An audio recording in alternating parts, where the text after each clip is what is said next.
ఎంత కంగారు పెట్టిందిరా ఈ వర్షం మనల్ని. హైదరాబాద్ అంతా అల్లకల్లోలం అయిపోయింది. ఏదేమైనా భలే వచ్చారా, తడవకుండా వచ్చారు. అలా రావాలి, అలా రాగలిగితే చాలరా, తర్వాత ఏదైనా.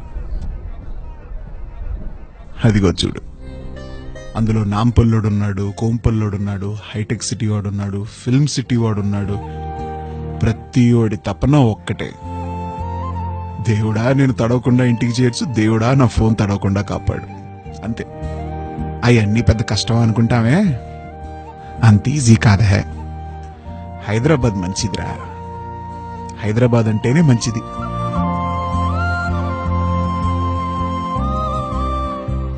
ఏమిచ్చానరా నేను మీకు?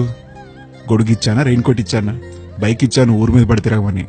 ఇదిగో ఈ సీజన్లోనే ఈ వాన్లు, ఈ సీజన్ వరకే ఈ కష్టాలు. ఈ 2-3 నెలలే హైదరాబాద్ ఇలా ఉంటుంది. ఇవాళ ఎంత వాన పడిందా, రేపు పడద్దో లేదో మనకే తెలీదు. అందుకే వర్షం పడ్డ ప్రతిసారి ఆ మెట్రో పిల్లర్స్ కింద నుంచి వెళ్ళిపోతే చాలు.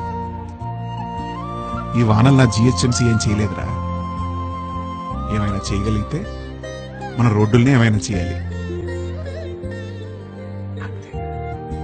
భగవంతుడా, వానలో డ్రైవింగ్ చేసే ఏ ఒక్కడిని స్విమ్మింగ్ మాత్రం చేయించొద్దు తండ్రి, స్విమ్మింగ్ మాత్రం చేయించొద్దు.